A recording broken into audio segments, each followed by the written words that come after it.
नमस्कार दोस्तों, स्वागत है आपका फार्मा रॉक्स के यूट्यूब एजुकेशनल चैनल में। तो आज हम ऐसे हेल्थ प्रॉब्लम और उसके सॉल्यूशन के बारे में बात करेंगे। जैसे कि आप काफ़ी ज़्यादा थकावट महसूस करते हैं, आपको कुछ भी काम करने के बाद काफ़ी ज़्यादा थकावट लगती है, फिर अचानक से बेहोश हो जाना या फिर धुंधला दिखना, चक्कर आते हैं आपको। तो ये जो सभी सिम्टम्स है वो इंडिकेट करते हैं कि आपको लो बीपी की बीमारी हो सकती है। तो चलिए सीखते हैं डिटेल में लो बीपी की बीमारी के बारे में। तो हम ये सब अलग अलग टॉपिक्स कवर करेंगे कि बीमारी के बारे में बेसिक जानेंगे, उसका इंट्रोडक्शन, फिर ये बीमारी होती क्यों है, उसके कोजेज यानी कि रीज़न, सिम्टम्स क्या रहेंगे, कैसे हम उसका निदान कर सकते हैं और कौन से अलग अलग ट्रीटमेंट के ऑप्शंस अवेलेबल हैं। तो लो बीपी की, जिसको हम मेडिकल टर्म्स के अंदर हाइपोटेंशन कहते हैं, कि जब किसी पर्सन का जो ब्लड प्रेशर है वो 90-60 से कम रहता है। मतलब कि जो सिस्टोलिक जो ब्लड प्रेशर 90 होता है, डायस्टोलिक 60 होता है, तो उससे भी कम ब्लड प्रेशर रहता है, तो ऐसी मेडिकल कंडीशन को हम लो ब्लड प्रेशर कहते हैं। तो यहाँ पे एक चार्ट के थ्रू समझते हैं। तो जो नॉर्मल ब्लड प्रेशर रहता है वो रहता है 120 से 80 जितना, मतलब कि सिस्टोलिक 120 और डायस्टोलिक 80। पर किसी पर्सन का जो ब्लड प्रेशर है वो 90-60 से भी कम हो जाता है, मतलब कि 60-40 होता है, या फिर 50-33 होता है, या फिर उससे भी कम हम देखें। ये जो हमारी रेंज है कि मान लो कि किसी का सिस्टोलिक ब्लड प्रेशर आता है 85 और डायस्टोलिक आता है 55। तो ये जो कंडीशन है उसको हम लो ब्लड प्रेशर की कंडीशन कहेंगे, कि जिसके अंदर पेशेंट का ब्लड प्रेशर जो है वो काफ़ी ज़्यादा कम हो रहा है। तो जो ऐसा ब्लड प्रेशर की जो कंडीशन कि जिसके अंदर आप जो है वो ऐसा फील करते हैं कि आपको चक्कर आती है या फिर आप थका हुआ महसूस करते हैं, तो ये सब इंडिकेट करते हैं कि लो ब्लड प्रेशर का प्रॉब्लम है। तो बीपी तब लो होता है जब हमारे ब्लड वेसल्स उनके नॉर्मल डायमीटर से डायलेट मींस डायमीटर में ब्रॉड हो जाती है, कि जिसको हम मेडिकल टर्म्स में वासोडाइलेशन कहते हैं। ऐसा होने पर ब्लड फ्लो एंड जो प्रेशर है वो कम हो जाता है एंड बीपी लो हो जाता है। तो अब एनाटॉमिकली समझते हैं ये प्रॉब्लम को। तो यहाँ पे जो आप देख रहे हैं हमारे नॉर्मल आर्टरी जिसके अंदर ब्लड फ्लो हो रहा है, जब वासो कंस्ट्रिक्शन होता है, मतलब कि ये जो ब्लड वेसल है उसका डायमीटर छोटा हो जाता है, तो उस वक्त क्या होता है, प्रेशर बढ़ जाता है, कि उसको हम कहते हैं हाइपरटेंशन, ब्लड प्रेशर बढ़ जाना। पर यही ब्लड वेसल जब डायलेट हो जाती है, मतलब कि उसका जो डायमीटर है वो ब्रॉड हो जाता है, कि जिसको हम वासोडाइलेशन कहते हैं। तो ऐसे कंडीशन में क्या होता है, ब्लड फ्लो जो है वो रिड्यूस होता है एंड आपका ब्लड प्रेशर जो है वो कम हो जाता है।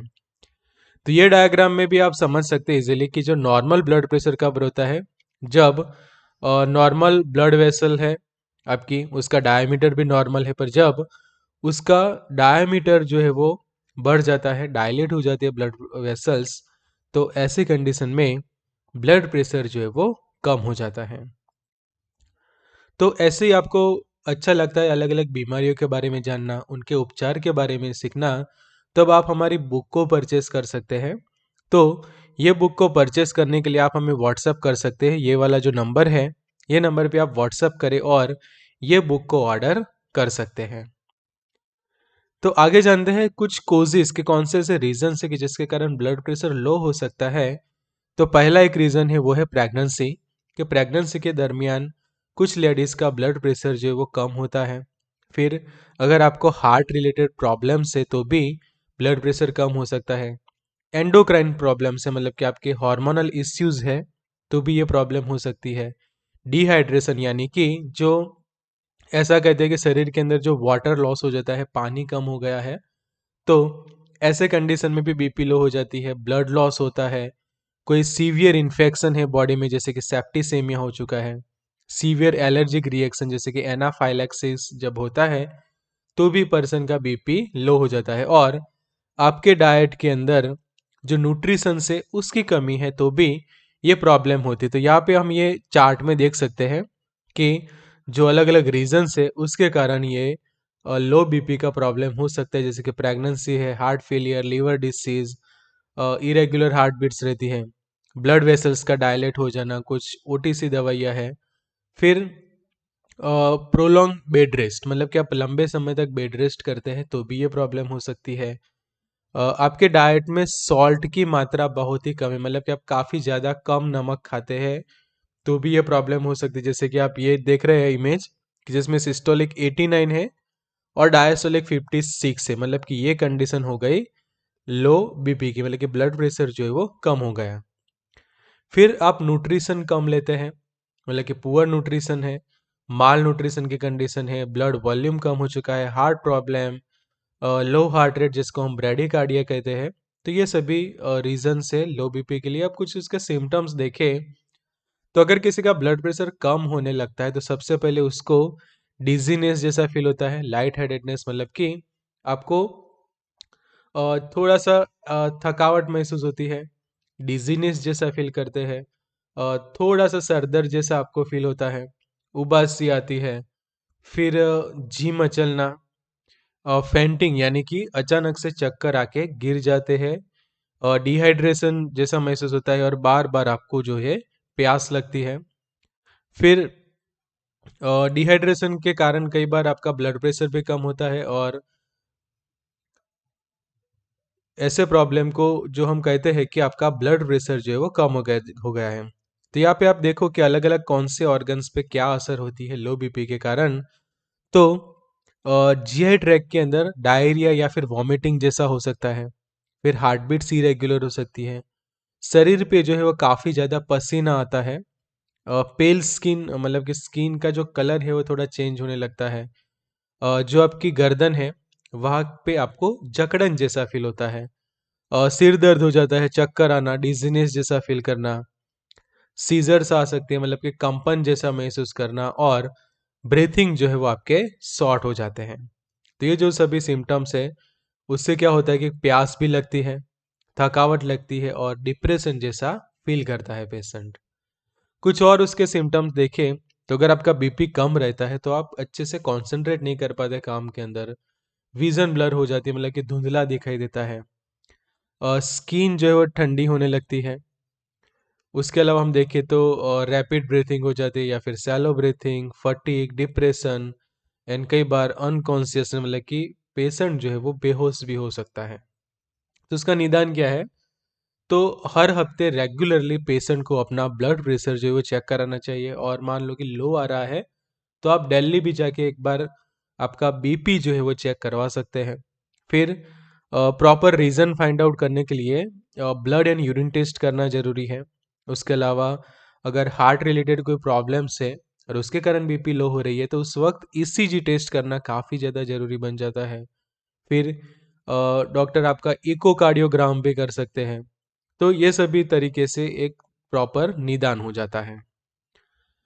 तो अब ट्रीटमेंट के कुछ ऑप्शंस देखते हैं। तो लो बीपी को तुरंत ठीक करने के लिए कुछ देसी उपाय भी अपनाए जा सकते हैं, जैसे कि नमक वाला पानी लेना चाहिए, 1 कप स्ट्रॉन्ग कॉफ़ी पीनी चाहिए और गर्म दूध देना चाहिए, कि जो भी पेशेंट है उसको अगर ऐसा फील हो रहा है तो ये सब कुछ होम रेमेडीज जो है वो ट्राई कर सकते हैं। अब बात करते हैं कुछ मेडिसिन ऑप्शन की। तो जो हमारे पास पहला एक ऑप्शन है मेडिसिन का वो है फ्लोरिकॉड के जो टैबलेट्स आते हैं, फ्लूड्रोकॉर्टिसोन उसके अंदर सॉल्ट कंटेंट रहता है, कि जिसका डोज रहता है 100 से लेकर 200 माइक्रोग्राम पर डे। तो फ्लूड्रोकॉर्टिसोन तब खासकर यूज़ किया जाता है कि जब आप बैठे हैं और खड़े होते हैं तब आप ऐसा फील करते हैं कि आपका ब्लड प्रेशर लो हो गया है, तब ये एक मेडिसिन खास यूज़ की जाती है। और ये कॉर्टिकोस्टेरॉइड मेडिकेशन है। तो ये करती क्या है, तो आपके शरीर के अंदर जो सोडियम एंड जो फ्लूइड होता है, मतलब कि जो नमक होता है और जो हमारे शरीर के अंदर जो पानी होता है, उसकी मात्रा अच्छे से कंट्रोल करके रखता है, कि जिससे लो बीपी जो होती है डिहाइड्रेशन के कारण वो नहीं होती। तो सिंपली देखें तो ये मेडिकेशन क्या करती है, ब्लड वॉल्यूम को जो है वो बूस्ट करती है, कि जिससे वापस आपका ब्लड प्रेशर जो है वो इंक्रीज होने लगता है। मतलब कि जैसे कुछ रीज़न ये है कि एक तो वाटर कम हो जाता है शरीर में, और दूसरा सॉल्ट कम हो जाए, मतलब कि नमक। तो ये दो ऐसे रीजंस बनते हैं कि जिससे बीपी कम हो जाती है। तो ये मेडिकेशन क्या करती है, वाटर लेवल भी बढ़ाने में मदद करती है, सॉल्ट का लेवल भी इंक्रीज कराने में मदद करती है, कि जिससे जो बीपी लो हो गया था वो वापस अपनी रेंज में आने लगता है।